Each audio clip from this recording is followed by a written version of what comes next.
ఓం సమర్థ సద్గురు సాయినాథాయ నమ. ఆధ్యాత్మిక జాగృతి 26వ అధ్యాయం. ధర్మస్వరూపుడు.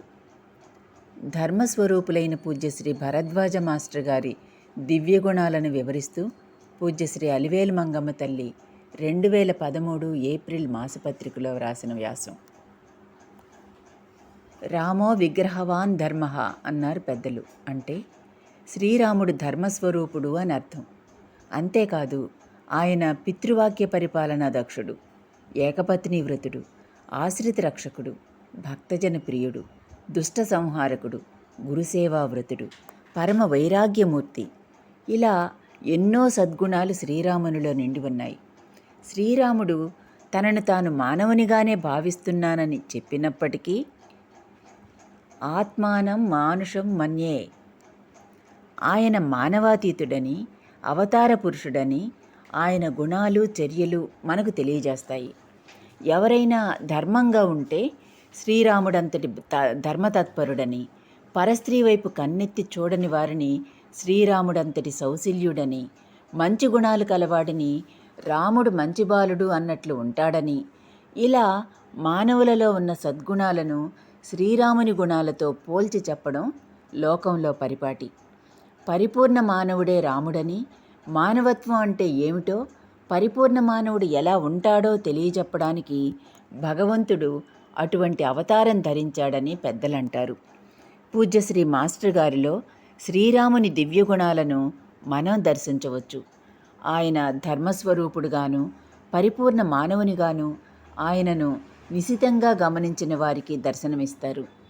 శ్రీరాముని వలనే ఆయన తమను తాము సామాన్య మానవునిగానే తలచేవారు, ప్రవర్తించేవారు. అయినా ఆయనలోని సద్గుణాలు ఆయనను మనం పరమపూజ్యులుగా భావించడానికి నిదర్శనంగా నిలుస్తాయి.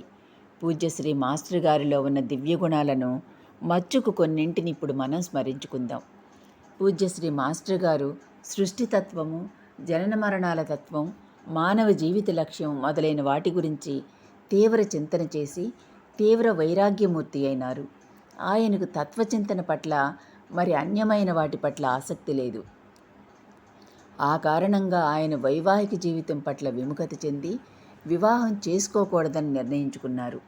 తండ్రి గారైన శ్రీమాన్ అనంతాచార్యుల వారు ఆయనను గృహస్థాశ్రమం స్వీకరించవలసిందిగా ఎంతగా చెప్పినా పూజ్యశ్రీ మాస్టర్ గారు తమ ఆశయాలను తండ్రి గారికి వివరించి తమ నిర్ణయాన్ని ఆయన అంగీకరించేటట్లుగా ఆయనను సమాధానపరిచారు. శ్రీమాన్ అనంతాచార్యుల వారు కుమారుడు చెప్పిన సహేతుకమైన కారణాల పట్ల సంతోషం వ్యక్తపరిచి ఆయన సంకల్పాన్నే అంగీకరించినప్పటికీ తమ కుమారుడు గృహస్థుగా జీవించాలనే ఆకాంక్ష ఆయనకు లేకపోలేదు. పూజ్యశ్రీ మాస్టర్ గారు సర్వము త్యజించి సన్యాసాశ్రమం స్వీకరిస్తాడేమోనని, తపస్సుకై అరణ్యాలకు వెళ్ళిపోతాడేమోనని ఆయన ఆందోళన చెందుతుండేవారు. ఒకసారి ఆయన తమ బాధను పూజ్యశ్రీ మాస్టర్ గారి వద్ద వ్యక్తపరిచి కనీసం తాము జీవించి ఉన్నంతవరకైనా సన్యసించనని, ఎక్కడకు వెళ్ళనని వాగ్దానం కోరారు. పూజ్యశ్రీ మాస్టర్ గారికి అది అంగీకారమైన విషయం కానప్పటికీ తండ్రి గారి ఆవేదనను అర్థం చేసుకుని ఆయన కోరికను తీర్చడం తమ ధర్మమని తలచి అంగీకరించారు. ఆయన సంతోషంగా పితృవాక్య పరిపాలన చేశారు. శ్రీరాముడు అనేక మంది ఋషులను సేవించారు, వారి ఆశీస్సులను పొందారు. వారందరూ శ్రీరాముని అవతార పురుషుడని కీర్తించారు. అలాగే పూజ్యశ్రీ మాస్టర్ గారు ఎంతోమంది మహాత్ములను దర్శించారు, వారి ఆశీస్సులను పొందారు. వారి చేతనే ఆయన మహాత్ముడని కొనియాడబడ్డారు. యజ్ఞరక్షణార్థమై శ్రీరాముని తమ వెంట తీసుకువెళ్లిన విశ్వామిత్రుడు యజ్ఞానంతరం మిథిలా నగరానికి కూడా తమ వెంట తీసుకువెళ్ళాడు. అక్కడ సీతా స్వయంవరం జరుగుతున్నది. ఎందరో రాజులు ఆహ్వానితులై స్వయంవరానికి హాజరైనారు.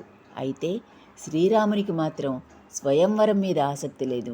ఆ రాజులందరూ శివధనుసును ఎక్కుపెట్టడానికి ప్రయత్నించి విఫలులవుతున్నారు. తాను శక్తిమంతుడనని తెలిసినప్పటికీ శ్రీరామునికి మాత్రం అట్టి ఆలోచనే రాలేదు. అందుకనే అట్టి ప్రయత్నం చేయడానికి పూనుకోలేదు. కేవలం విశ్వామిత్రుని ఆజ్ఞ మేరకు మాత్రమే ఆయన శివధనస్సును ఎక్కుపెట్టడానికి సంసిద్ధుడైనాడు. అలాగే పూజ్యశ్రీ మాస్టర్ గారు కూడా వివాహం చేసుకోమని ఎంతోమంది ఆయనకు ఎంతగానో చెప్పినప్పటికీ ఆయన వివాహం పట్ల తమ విముఖతనే వ్యక్తం చేశారు.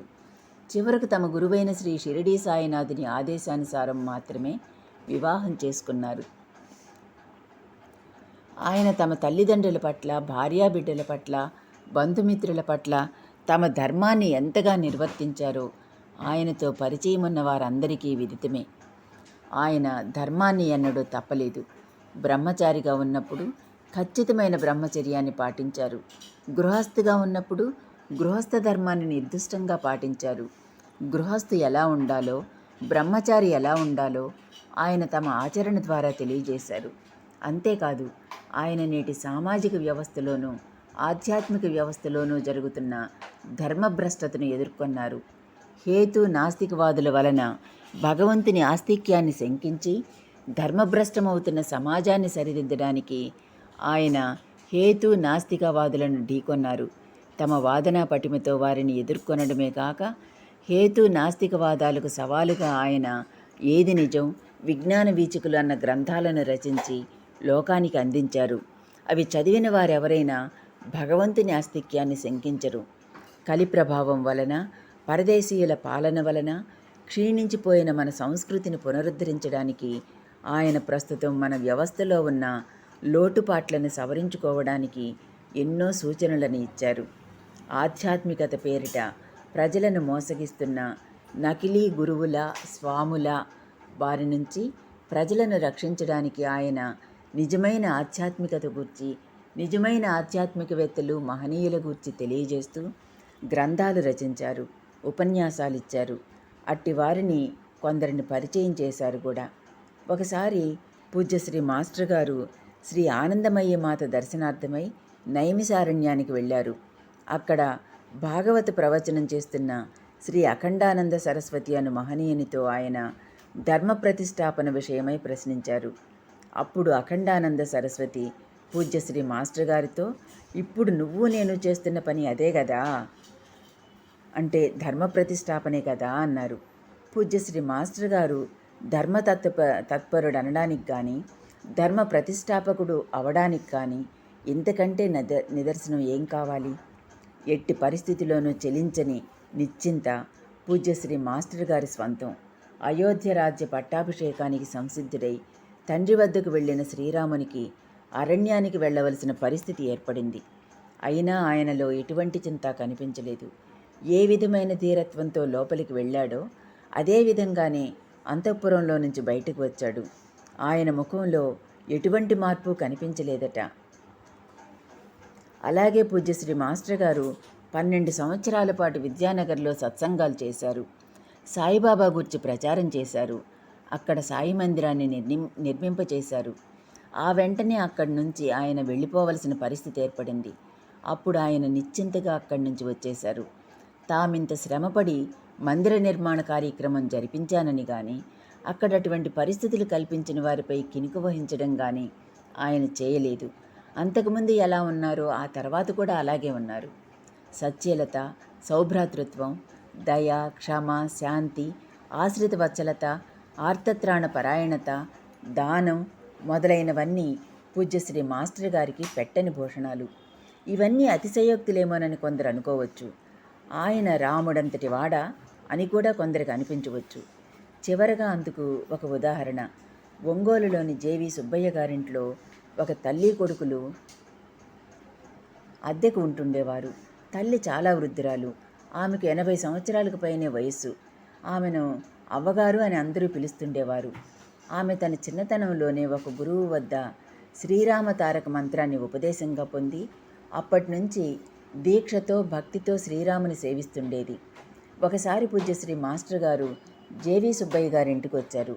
అప్పుడు ఆమె ఆయనను దర్శించుకున్నది. ఆ తర్వాత ఒక రోజున తెల్లవారుజామున పూజ్యశ్రీ మాస్టర్ గారు ఆమెకు స్వప్నంలో దర్శనమిచ్చారు. స్వప్నంలోనే ఆమె పూజ్యశ్రీ మాస్టర్ గారి పాదాలకు నమస్కారం చేసుకుని లేచేసరికి ఆయన శ్రీ కోదండరామునిగా దర్శనమిచ్చారు. కొద్దిసేపటి తర్వాత ఆయన మళ్ళీ మామూలుగా పూజ్యశ్రీ మాస్టర్ గారి లాగానే కనిపించారు. ఆయన నవ్వుతూ ఆమెతో, ఏమ్మా బాగున్నావా అని పలకరించారు. ఆమె ఆనందంతో, నీవే నా రామయ్య తండ్రివి అంటూ ఆనంద బాష్పాలు నిండిన కన్నులతో ఆయనను చూస్తుండగా మళ్ళీ ఆమెకు ఒక క్షణకాలం పాటు అదే శ్రీరామ దర్శనమైంది. ఇది చాలు మనకు ఆయన ఎవరో తెలియడానికి. ఈ కృతజ్ఞతా మహోత్సవ సందర్భంగా శ్రీ సాయినాథుని, పూజ్యశ్రీ మాస్టర్ గారిని, వారి యొక్క ఆశీస్సులు మనందరికీ ప్రసాదించమని, శ్రీరాముని యొక్క సద్గుణాలను మనము పెంపొందించుకునేలా చేయమని ప్రార్థిద్దాం. ఈ ఆరాధనా మహోత్సవ సందర్భంగా మరింత ఆరాధనతో వారిని సేవిద్దాం. జై సాయి మాస్టర్. 26వ అధ్యాయం సమాప్తం. ఓం సాయిరామ్.